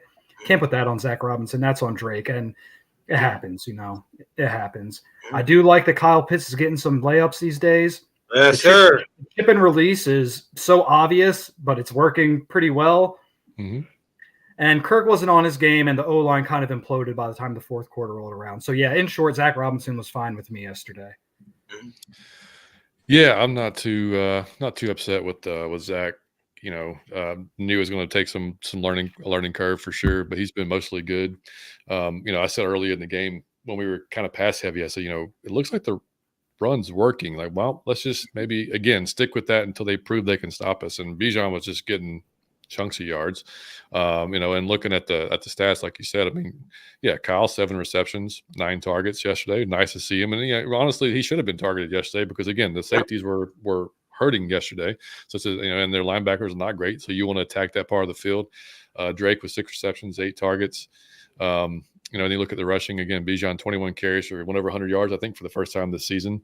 Tyler only had 5 carries, 7 yards a carry. And obviously he had one with the bigger one, the 24-yard one that kind of boosts that average a little bit. Kirk 35 attempts, 232 yards, 1 touchdown, 2 interceptions, obviously the 3 sacks. Look at 18 for 28, didn't go crazy, but just efficient, and he took what was there, and it was, unfortunately, and even the running game, look, they barely got over 100 yards, but it was just when they needed it, they got it, and when we needed it, we couldn't quite get it. So it just keep you honest. Yeah. Yeah, and Caden Ellis led. If y'all were curious, Caden Ellis led the team in tackles, 9, 3 solo. Justin Simmons with 5, and then you look at the QB hits. Caden had 2, Grady had 1, James Smith-Williams had 2, and then Damone Harris had 1. Did they give Rook a credit for that sack? No, I don't think so. I think the only sack we got was the James Smith one. Mhm. Yeah, ended up as a TFL for whatever reason. Stealing from my boy Rook. It's crazy. All right, well, whatever. But yeah, regardless, I'm not, like I said, Jimmy Lake. I think it's kind of I'm undecided. So I need to see more. I'm not overly impressed with what I've seen so far. But like Steve said, the defense definitely more talent based. But we do have a decent amount of talent on that back end. Yeah, the defensive line clearly not as good as we thought it was going to be. We thought we'd have a pretty deep line, I think, going into the season. But it's like I'm not trying to be an asshole because we did like Grady's really good, but like like a deep mid. You know what I mean? Like we're deep, but we're deep with like mid guys. I'm with you. You're taking a B- out for a C+. You know what I mean? Right. Yeah. So it's like, we got guys there, but they're just guys. We got a whole lineup of Tobias Harris. It's like, all right. I mean, basically. And Jeremy said Mina even pointed out that we weren't running play action yesterday, which let Seattle just come out. They finally ran a naked keeper with Kirk, though. I mean, I think they ran like 2 early on, and I was like, all right, I can kind of see why they're not doing this. Never should he do that. Jeremy said Cousins definitely missed McLeod wide open. He did. Yeah, Ray can get over that. Ryan Neeson was the guy. Yes, he was. Man, Dude, okay, so I don't know why I don't like him either. I just don't like the dude. I don't know why. I actually like him, and I can't. I don't know why I don't like him. I can't remember who put it on Twitter. I wish I could. I should have but he's just enough douche and just enough you know what I'm saying? Like he's just enough. Where it's like because it was right after he at the Texas-Oklahoma game happened, and they were giving him shit. Like he did like a little sneak diss to somebody. I'm like, yeah, you know what? I mean, I've always kind of rooted for him because undersized guy and just he's got a mouth on him, but whatever. But I don't really give a shit. I mean, I've just kind of liked him. I mean, I hate that he's on the. I would have loved to actually signed him. I wish we could have went and got him this offseason. I thought he would have been pretty good, but yeah, it's just one of those guys, man. I'm with you. The only problem I have with him is he's on the Bucs. Exactly. That's the him and Gino. I'm proud of them though for stepping up when it was going down for them too. Man, both of them stepped it up in the film room. And you could tell on the field. Both of them, him and Geno Smith, turned their careers around. So you got to be proud. John, just enough. We should do a T-shirt for Baker and put that on there. Just enough douche. You should put that. Yep. That'd be great. Be a good T-shirt. Anyway, all right, man. Any final words on the game before we go to play a little game? Play our own game. I got one. Hey, hang in there. Y'all don't abandon me. I know how y'all Falcon fans get. You take one bite. And you don't like how it tastes, and you throw the whole plate off the table.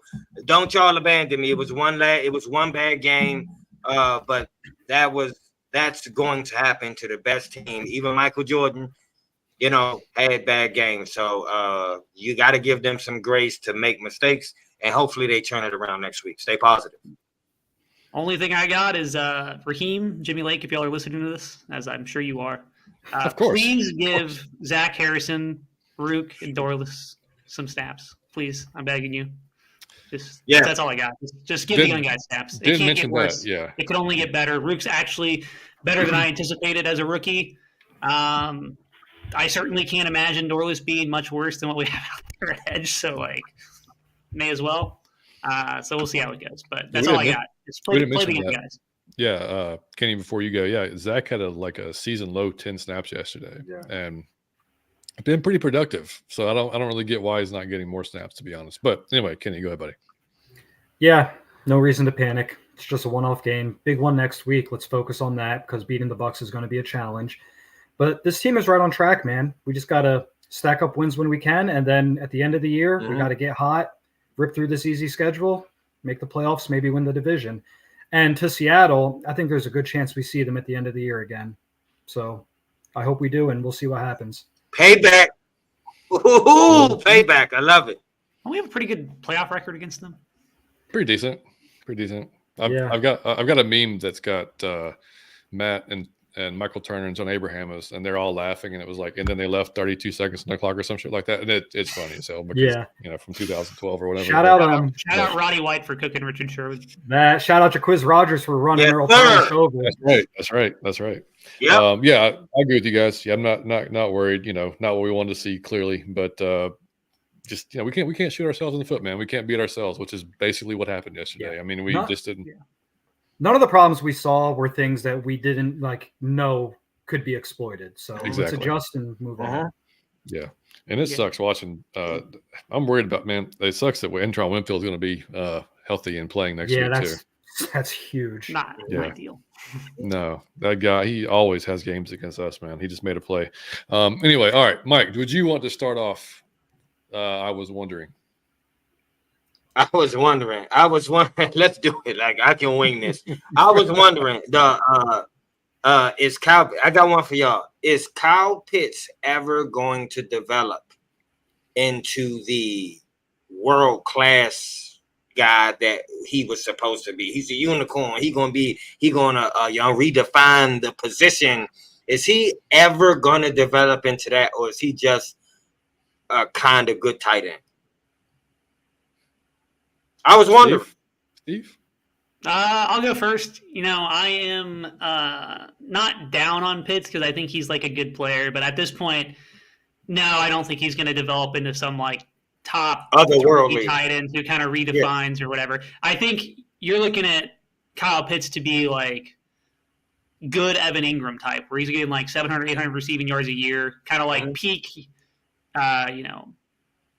that's probably what I would see. Like, I think people need to readjust expectations. He's not going to be Travis Kelce, 1,000+ receiving yards every year. I think you'll see him be more of like a 700 to 800 yard guy if he's able to stay healthy. I will say the one thing he has, I will give him credit for this. He's a better blocker now than he was even at the start of the season. He's not amazing, but we don't need him to be amazing. We just need him to be decent, and he's finally decent at it. So that's all I got. But I don't think he'll be a top guy. No. Kenny. The bar. I know that. Come on, man. No. I don't. No, don't hit the soundboard. It's all good. I'm going to paint a very optimistic picture here. Believe it or not, because the bar for Kyle Pitts when we drafted him was set so high it was almost unattainable. Yep. He had getting picked higher than any other tight end with the athletic testing he put up and everything. He had to be the best tight end in football. Yep. I don't think he's ever going to be the best tight end in football. I think he's going to continue to evolve into a good player, though. Evan Ingram, David Njoku, Travis Kelce, all tight ends who took a while to really get going in the league. Tight end, it's a difficult position to play. You got to learn the blocking, the route tree. You got to do a little bit of everything. So do I think he's ever going to live up to pre-draft expectations? No. Do I think that he can still be a Pro Bowl player in this league? I do. And whether that's in Atlanta or somewhere else, I do think he's going to have a successful career. I love it. Johnny Yates, what you say, buddy? Optimistic paintbrush there. Optimistic. I love it, Ken. No soundboard, Johnny Yates. No soundboard. I'm good too. Hey, Baltimore just scored, by the way. And on that drive, Lamar Jackson pulled like some Allen Iverson shit. He like literally deked all four of their defensive linemen and got out of there. Anyway. You think that's impressive? Wait till you see what Kirk does to him in the open field next week. Trip over his left foot. But no, it's Jeremy just said he's starting to right now, third in the tight end stats. I feel good about Kyle. I've had my wonders at time how much he really loves football. But I mean, I didn't want to go there based on just a couple of years of injuries, being with terrible quarterbacks. I don't know if that has something to do with it, but clearly last year, we've already talked about it on the show before, watching the 22 last year, you could tell that injury was still bothering him. He was not himself at all. Didn't look like the same guy who was with Matt Ryan his rookie year. So I think he can be one of those guys, maybe not the top guy, but he can be in that upper class, top 5, top 6 type guys. Yeah, okay. For sure. So, and Kenny, we didn't even tell you, Kenny. So I was wondering, can literally be anything. It could be, I was wondering like what your favorite color is. It could be literally anything. It doesn't have to be Falcons, but it can be whatever. You got something better than favorite color, Kenny, though. Like, I'm gonna be real, just a random something. It could be literally anything, man. You could. Okay. I was wondering what Kenny was wondering, man. Come on. Just something random about me. Yeah, it could be. It literally be anything, dude. Or do you want me to go so you can? I got one. I'm interested to see how y'all react to it. All right, we'll do it live. Let's hit it. Okay. Let's go, Kenny. Blue cheese is the 1.01 of dressings on salad, wings, anything else. Blue cheese is the very top of the list. Anyone that puts ranch over it just has poor taste. Ranch is number one. Poor taste. Shit. I'm sorry to tell you. I can't eat either because I will shit my pants immediately. So I can't eat either one of those. I'm sorry. 98. Look, you said trombone. Huh? Is that me? It's for shitting your pants. What? I just heard shit in my pants. I didn't hear anything else. You froze at the wrong time. You froze. Oh, that's gonna sound amazing back on the podcast. Yeah. But no, I said if there's ever a good time for that sounder, it's after you saying shitting your pants. No, I love blue cheese. I could honestly take it or leave either one, man. I could do ranch. I can do blue cheese. Now, if it's like hot wing, like the buffalo hot wings, I'm blue cheese. I'm going for that. But I can actually do like lemon pepper. I could do some ranch and lemon pepper and be just fine. But that's just me. Either way.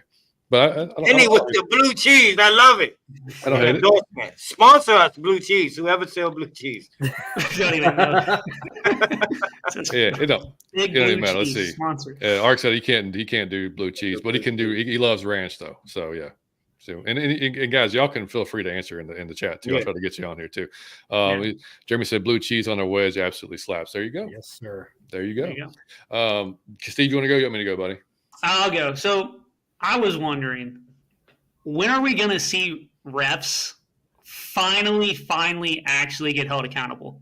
Because, listen, I know everybody's talking about the college football stuff, but you look at the WNBA finals. Also, first of all, if you're not supporting women's sports, WNBA finals have been awesome. Like, I would definitely be tuned in there if you like basketball in general. There was such a bad call at the end of that one. It had LeBron tweeting about it. It had Dame tweeting about it. Everybody was tweeting about it. And then you go, a day prior, and you have, or I guess 2 days prior, you have the Saturday game with the Texas-Georgia game where the fans throw stuff on the field, and then the refs, after they announced it, because there was a delay, they changed the call. I think they changed the call to the correct call, but you can't do it after the fans throw shit on the field, man. And this just goes into like a total – I don't think I've ever seen refs actually be held accountable for doing anything terrible ever. Like, they just get away with it. Like, good on them, man.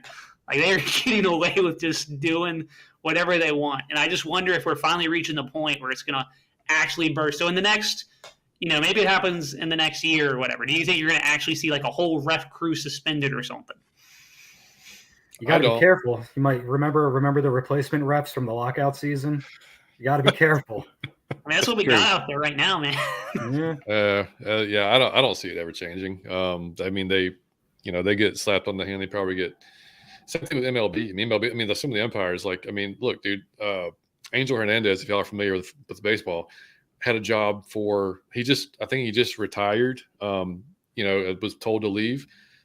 Literally one of the worst umpires ever to play. If you just YouTube highlights of his worst calls. Dude, just YouTube Angel Hernandez. I don't watch baseball, and I know that he's a bad ump. Yeah. So there you go. If you just YouTube it, you will blow your mind. Like literally, this guy was calling. I mean, he shouldn't be calling like my son's games, my son's 14-year games. Like, he's that bad. But no, I don't think anything is ever going to change with the umps. And watching Alabama, Tennessee, and seeing Ryan Williams getting basically his jersey removed from his shoulder and not call a pass. But okay, I don't want to get off on that because I'll just get angry. But anyway, Kenny, you buddy. With refs, yeah. You know what's crazy? A lot of refs are part-time employees. That's so wild to me. That's insane to me. That's such a high-stakes job. You're a part-time employee. Yeah, I don't really see it getting better. I mean, they can just make a more rigorous process to train these guys, but even then, it's a heat-of-the-moment call, and it's unfortunate. Maybe when Elon Musk starts making Tesla referees or something like that. If I had an answer, I could make some money off of it. I don't. I'm sorry, fellas. Sorry, Steven. I'll say this. I think you have to find them. It has to be a system where the more you're wrong, that you get fined. Because there are times where it contributes to the league. I mean, like the stand saying it's fixed. And here's why. If the Jumbotron is showing what happened, obviously, and the entire stadium is, oh, look at him. He's clearly pulling on the shirt, and you still don't make a call. It's weird. It's almost like you're fixing the game. I can see it. It's on the Jumbotron. The whole stadium can see what's happening, and you still don't make the call. It just contributes to all of that. Oh, it's fixed. It's a conspiracy. You have to find a way to fix that. Yeah, I mean, I like the fact they've added challenges to the league, and I like the fact that same thing with MLB. The MLB they can challenge certain plays, stuff like that. But if you start bringing in like challenging pass interference, then that's going to get just insane because then you're talking about 4.5, 5 hour games at that point, and I don't think anybody wants to sit there for that. But the UFL when they played last year, they had it more or less where every play is challengeable, and it had mixed results, but there was some good that came out of that. Yeah, I could see that. Jeremy Seahawks start Wednesday. Yes, they did. They extended Jalen Johnson. I was happy to see that, buddy. What's up, Jay Black? Hey, Black, what up? All right, man. So I was wondering, do y'all remember what the first album y'all actually bought was? Yep, 100%. What was it? It was Linkin Park Hybrid Theory, and to No this shit. day, What a great album. I still play that album. Best album they ever had. Mm-hmm. Hey, funny true story. I was downloading songs on Napster from that album before it ever came out. Johnny Yates, you Yes, think sir. you pirate. You remember Kaza? Was it Kaza? No, mine was I had LimeWire and I had Napster. I had LimeWire. LimeWire was the one. I remember Yeah. LimeWire. Yeah. I feel like, I'm not going to narc on myself, but I certainly. Hey,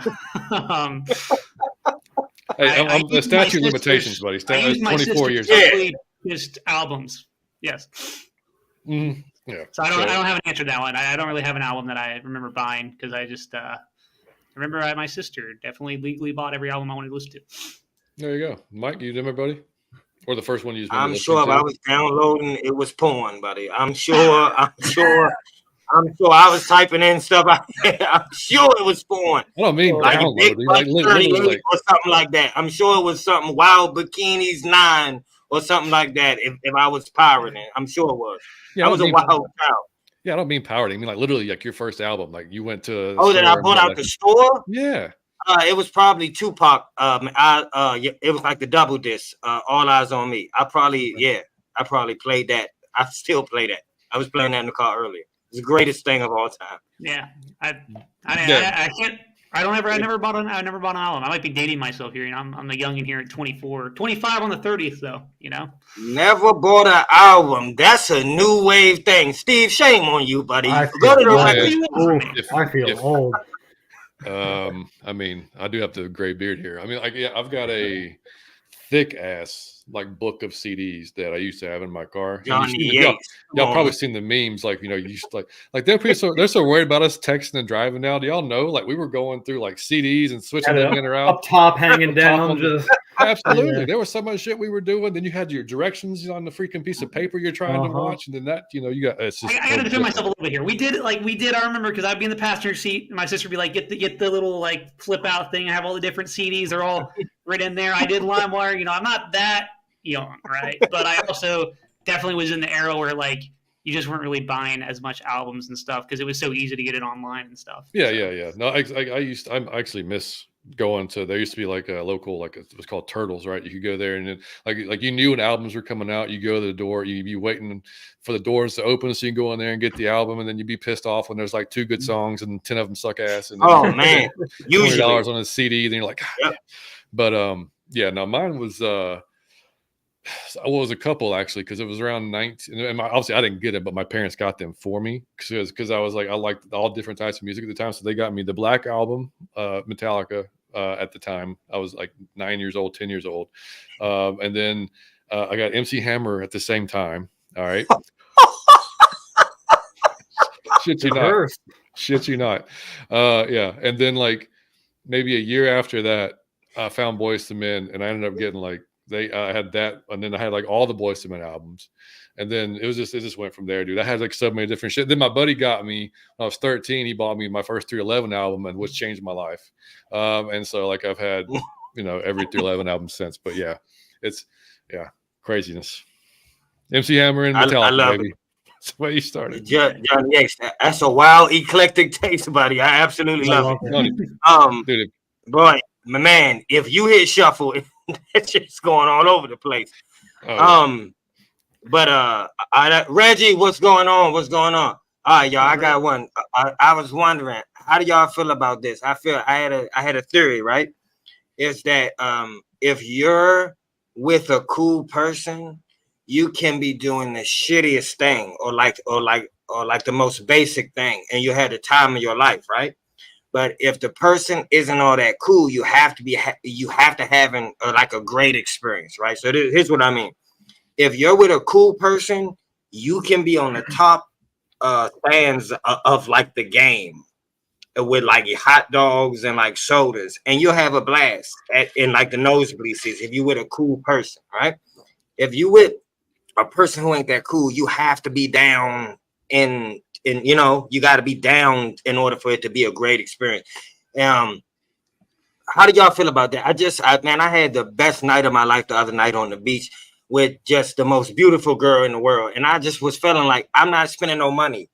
And if you with a cool person, I don't feel like you got to spend a lot of money. You don't got to do nothing extravagant. You could just be chilling. A cool person make everything goated. It's just a great experience, and you could be doing something so basic or so simple if you with cool people and you had a time in your life.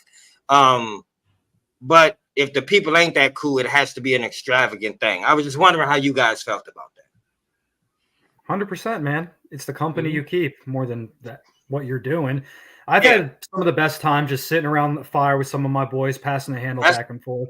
And I've had bad times going to concerts and shows and stuff like that because just some people just bring the vibe down, man, you know? Yeah. Yep. That's great. I'll tell you, this is going to be diving into the Coast Guard experience a little bit. You know, I've been on 5 different cutters, so I've been underway a lot out at sea. And it really is just people, man. Like, it's just when you're with your boys, doesn't matter if you're 200 miles offshore with no internet connection. You're trying to watch the game, doesn't matter. We did karaoke on the mess deck one night with our captain, and obviously, he came down, and we're all just sitting there, and we got nothing, man. Someone had a guitar out, and we're just doing karaoke on the mess deck. It's just a bunch of cool people doing cool shit, and I think that's what it's all about, man. I would do though if it was some lame people, and I'm kind of like, all right, man, are we gonna do anything like actually? Kind of cool. Yeah. You don't want the event to determine it. That's for sure. Yeah, man. Before you answer, John, I have the best time on this podcast with John. Like, I just have the best time because that's my brother. So I have a blast. Like, this shit, it don't matter if I'm tired, if I'm sick. This shit, like, I get up for this, right? And it's just a simple thing, man. I think we started this shit on Zoom, John. We was on a Zoom call and we would just tape it, but it was so fun. And to have you all on, it's just simple. I don't care if it get 20 views. I love having Kenny on. Like, Kenny is fucking hilarious. Steve, I love you. Savion, we had those guys on with Fleek. This shit is so fun to me, and it's a simple. And it ain't all the time. It's sometimes I see the views, I be wanting to slap the viewers, right? And I think they should have more views, but I can't do nothing about that. But all I can do is say, dog, I had a blast doing that show the other day. So I could care less how the views, or if I do a skit or something. There are times I think I did the best work. It'll get 10 likes. I want to, again, slap the viewers, right? But I can't do that. But I had a blast making it. So it's just the simple things, and it don't always matter. It don't have to be extravagant if you be cool people, man. That's all I'm saying. So, absolutely. Johnny Yates, how you feel, man? Buddy? Yeah, you 100% said it, man. Yeah, I mean, yeah, and it's true. I mean, it's like cliche, but as you get older too, like your circle of friends that you have fun with definitely gets smaller. That's a good. That's not a bad thing. That's a good thing. I mean, it's we went from, obviously pre-Liam, like in Vegas, and then here, like when we lived in Vegas, partying literally every weekend. Like Friday and Saturday, whereas with a bunch of people, which we had a great time. Don't get me wrong, we had a great time, but like now there's no way I could, I couldn't physically pull that off because I'd be literally like in bed for a week. But like also I don't even want to do that at this point. But it's all about the folks, man, 100%. Jeremy said 311 in Lakewood, dude. I can't even tell you how many 311 shows we've seen. It's been Amanda won backstage passes one time. We got to meet him. We had we saw him at a show at the Cellar. Used to be the Cellar with like 500 people, man. We've had so many different 11 experiences, man. It's awesome. And yeah, Jay Black said Mike Evans went down with the hammy. He did. Ooh. Yep. And it didn't look good. It didn't look good. I don't want to clap for that, but that's sick. Did you see me? I had to stop myself. I was almost. Oh man, I feel awful. I'm an awful human being, but I don't. Hey. And Baker did throw an interception in the end zone. Yep. So Kenny, you got another one, buddy? What? You have another. I was wondering. Kenny in space. Are you good? No, sorry. Anything, Kenny. Any food, movies, music, strippers. Preferably strippers. I don't got any of those. That was a long time ago, brother. I ain't got nothing on that for you. So my oldest kid, 4-year-old girl, started soccer pretty recently, and I just got to say, it is the most fun thing in the world to watch your kid go out there and have fun playing a sport, dude. That was like a real proud dad moment I had, man. Just watching your kids play sport and have fun doing it, like smiling out there, running around. Top 5 feeling I've ever had in my life. I love it. I love that, man. I love that. I could not agree. I think it is the coolest. Like, I don't have kids, but I hear the way y'all talk, and y'all make me want kids. So I hear them stories, and I always be like, dog, I have to reproduce at some point. No, dude. Yeah, I mean, Lena's been playing now since he was 6 years old, I guess, 5 years old, and yeah, it's crazy, man. Too, like if she really likes it and gets into it and like really wants to, it's crazy how competitive it becomes like so quickly. Like we weren't prepared to like play travel ball like until 12 or 13 years old, and then all of a sudden in like 8 or 9. All the kids we were playing with were going to play travel, and it was like, what the hell? It's like it just left rec ball. So like, all right, I guess we're going to play travel ball because it was just that was the thing to do, And then now it's now he's 14, about to try out for the high school team in a few months, and this like competitive as hell. Like it's a whole other level. But there's nothing. I've never missed a game, and I don't plan on it. But just watch. And now he's only pitching. It's even better. I can go there and just watch him pitch, call it a day, and head home. So it's great. Yeah. Don't have kids, but I remember when I would take my my niece and nephews, they would do karate or whatever when they were like 6 to 10 or whatever, and it was whenever they'd like get super excited because they got their belt or whatever, and I was just like, oh, this is super cool. So you wear a uniform, Kenny? Yeah. Mm-hmm. Oh, that's adorable. Little soccer jersey. We got her some like ice blue cleats. You need to give her the face like paint. Frozen. Yeah. We'll work that's our way adorable. up that, but I love it, man. Love it. Steven, you got anything, buddy? I guess I got one. So, I was wondering, having just gotten like the whole content creation thing, it took me a while to kind of build up the nerve for it and be like, you know what, I think it's something I enjoy. Did y'all ever have a moment where just like, I'm sure y'all have, but I wasn't anticipating. So I guess I was wondering, did y'all think it was going to be as cool as it is? Because like I see, one of my videos blew up and I had like 40 comments and people were like, whoa, like this is awesome. And I don't know, it affected me more than I thought. I was like, wow, like people actually enjoy what I'm making. Like this is kind of cool. I wasn't anticipating I was ready to do this for like 10 viewers, man. I was ready to just like make my own thing so I could learn. And then something kind of blows up. I saw it. I had more views than Aaron's Locked On stuff. I was like, oh my god, it's crazy. You should have tweeted it. Was really gratifying. Yeah, you should have tweeted him. You should have tweeted Aaron. You do really good work. I guess that's what I was wondering. Like when y'all had that moment, like did y'all anticipate like being really gratified for it? Because I didn't think I'd get as gratified as I am when people like support my stuff. I'm like, wow, this is actually super awesome. Bro, I can tell you, we had absolutely zero expectations of how this was going to go. Like we had talked about it for so long, and then I honestly don't even know, dude, what made us just like, because we were 5 games in, I think, to the 21 season, and we're like, hey, let's just start it. Let's just, let's get Zoom. Let's buy some microphones. Let's see what happens. And I honestly don't even know, dude. I don't know if there was an exact time when we were like, you know what, this is catching on. Like people actually, sort of dig us. And like, I don't know. Was there a time for you? Because I don't know. Like, man, I just told John, I said, I don't care who watch it. I just want to do what the fuck I want to do. I'm going to do whatever the fuck I want to do. And I made stress to John, like, this shit gonna go off the rails, but I wanted to be different. But for me, I swear to God, when I knew it was fun, it was the guest. Man, John was just asking That's true. Like it was a guys who had a podcast already, who's established, and they all said yeah, and they would come and they would have a blast, and I couldn't understand it. I'm like, well, why are they saying yes? It doesn't make any sense. And they would come, and everybody that came on would have a blast, and they all came back like 2 and 3 times, and I knew then, like, bro, this shit is fun and it's going places. So it was kind of cool. You know what? Now that you say that, there was actually all right, Ravens just score, baby. Maybe when Joe Patrick was on, when we had Joe on for the first time for 1999, Joe's awesome. And and that's something like just I guess somebody in the business. And when I invited him on, he was like, and the same thing with Dave too from Falcoholic. Like when I first reached out to Dave, I was like, "There's no way he's coming on." And he sent back his response was like, "Man, I'm way overdue." And I'm like, "I didn't know you even knew who we were or who we even existed." So I'm like, "Hell yeah, like, let's come on." And he's one of our favorite guests, And then, but when Joe came on, it's like we were before the show, we were getting ready, and we were talking about, "Dude, thanks so much for coming." He's like, "Man," he's like, "watch you guys all the time, and I'll be cooking dinner and have you guys on." I'm like, "No fucking way!" Like it was just weird to hear people that are actually in the actual business of the media that would even knew who we were or watch it. Like, that was probably a moment for me. It was like, hey, maybe this is, gonna work. I know it's just Twitter, but I also remember when the Falcoholic retweeted one of my like first couple of videos I made, I was like, oh my God. I was like, really? Like, you think I'm actually valid? Like, you think I know what I'm talking about? That's crazy. Yeah. My moment was Matt Ryan's wife. Like, that's right. The post that I made, and I lost my mind, dog. I lost my mind, dog. I said, "Oh my God," because I know he saw it. If you liked it, I know he saw it. Cool. Man, that blew my mind. I was like, "Dog, I done made it in life." How about you, Kenny? That's cool.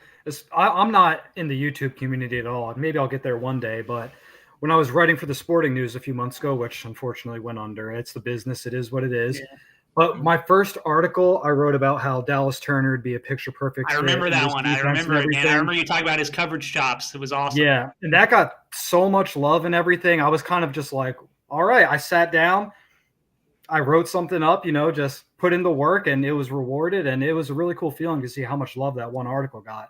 Like Michael Rothstein was just like, hey, man, if you ever need any advice or anything, just hit me up and all that stuff. I was like, wow. That's awesome. That's really cool. Yeah, no, that's great. Ironically, we did a show with Kenny, and it was the highest show we had for a long time. We did Kenny off the Henny. We had played a game. It was called Kenny off the Henny. It was the highest shit. Dog, it was the highest shit that we did for so long. It was the top show that we did. So thank you, Ken. I swear it had the most views. Like they loved it. It was a big hit it was our top show for a long time. Shout out to Kenny, man. Kenny off the Henny. We'll bring that back next time I'm on here, Kenny. Right, I had it last time. It's already done. It's already in the book. So I gotta have you on when it's just you and we can play it. I had it. It was already ready to go. Round 2, it was ready. So next time. Ruined it. I'm my bad, guys. Jeez. Yeah. Oh no. You're good. But no, all right. So we'll finish it out, man.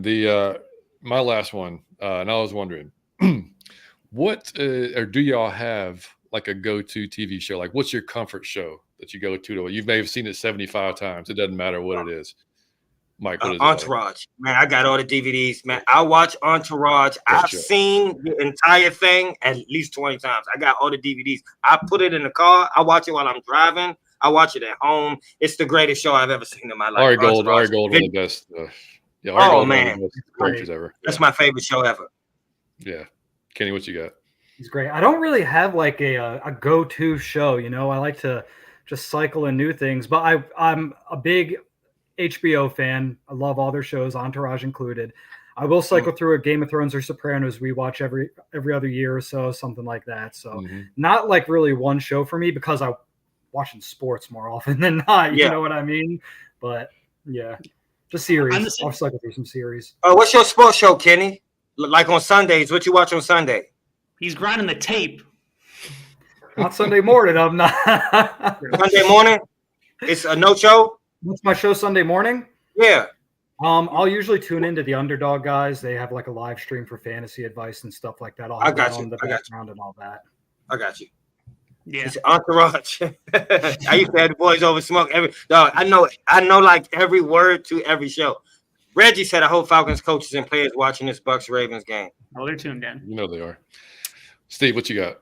I don't really rewatch a lot of shows. I'm one of those types where same thing as Kenny here. Like I tend to just watch a ton of sports because, like, let's be real here. I watch basketball. I watch obviously college basketball, women's basketball, women's college basketball, football. I can go down a list. Entirely too many sports. Yeah, gotcha. But the only show I've actually rewatched repeatedly, and I tend to rewatch it, every couple of years, every 2 years or so, is Scrubs. So I love Scrubs. It's my favorite show.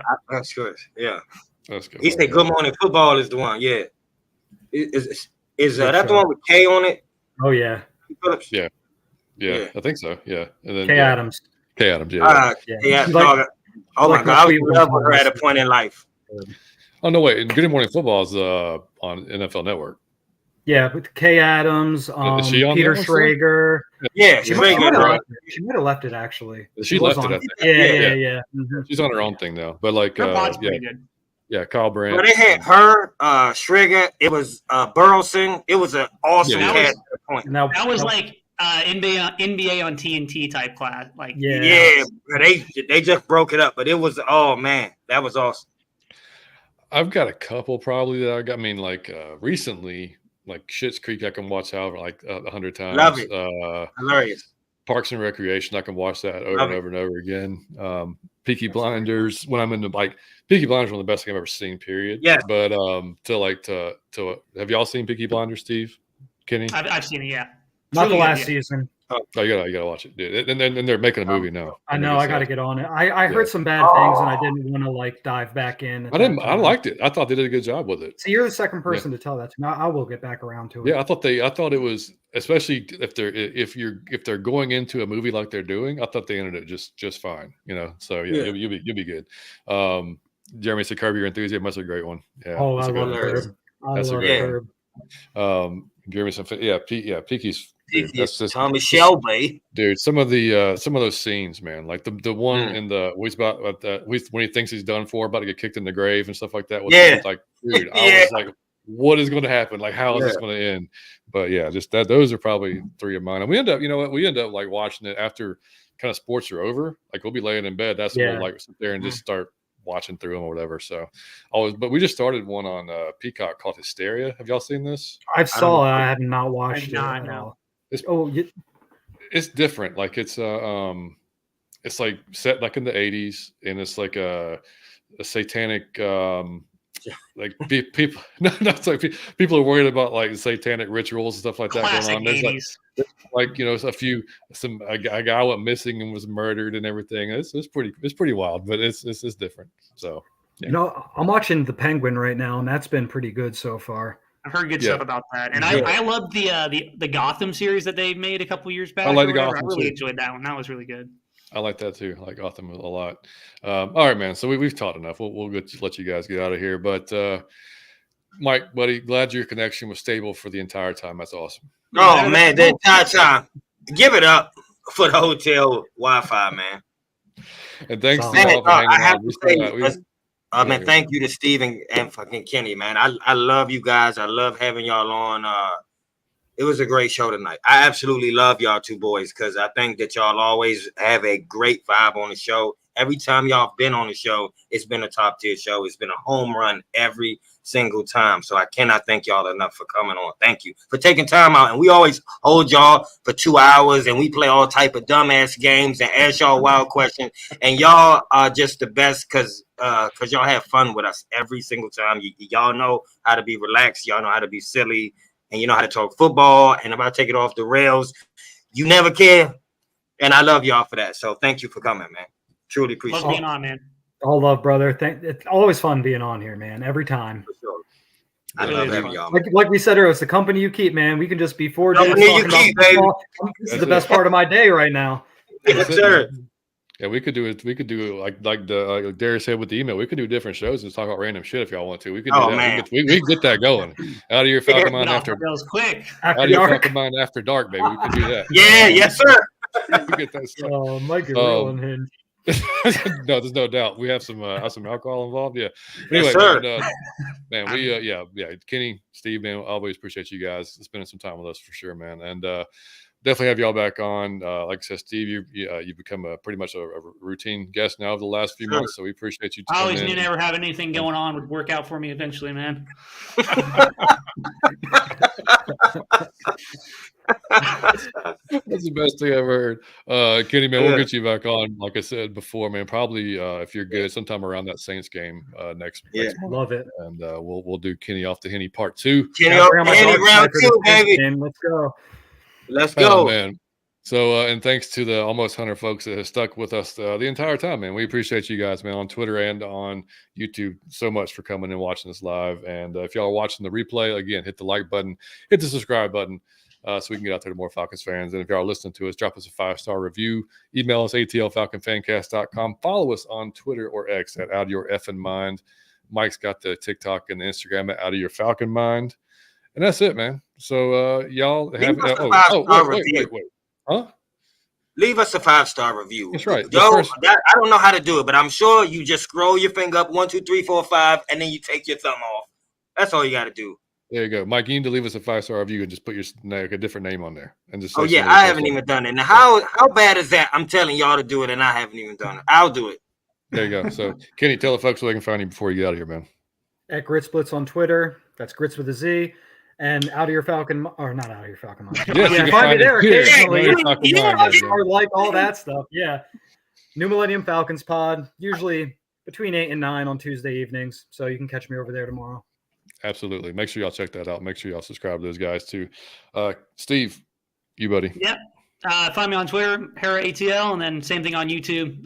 Try to drop a video about a week. It's all football stuff. It's all scheme stuff, man. It's what I live and breathe. So then I get my fun takes out here on the pod. So I always appreciate y'all bringing me on because on YouTube I'm all business talking about X's and O's. It gets a little dry sometimes, but we try to keep it fun.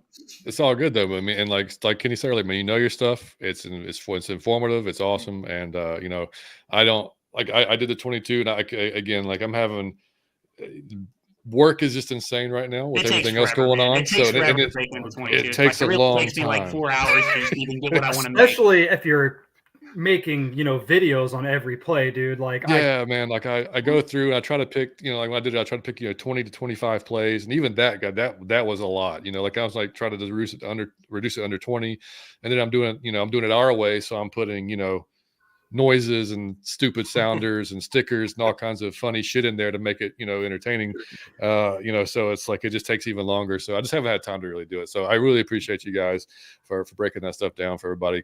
Make sure y'all follow both of the guys, Twitter, YouTube, New Millennium Falcons, and check them out. So all right, boys, so we'll be back, everybody. We'll be back on what's today is Monday. We'll be back. Mike, are we good for Wednesday, or do we gotta do it later this week? Wednesday we'll be back. All right. Wednesday, 7:30. We'll be previewing. Huh? Okay. Yeah, Wednesday. Yeah. All right, cool. Wednesday, 7:30. We'll preview the Bucks game. Hopefully, they'll be coming off a loss to the Ravens, and we can get ourselves back on track. So don't y'all worry. We'll be just fine, man. Just erase that game from your memory yesterday. Go have fun the rest of this week, and we'll be good. So, guys, appreciate y'all again. Mike, take us out, buddy. Out of your Falcon mind. Peace.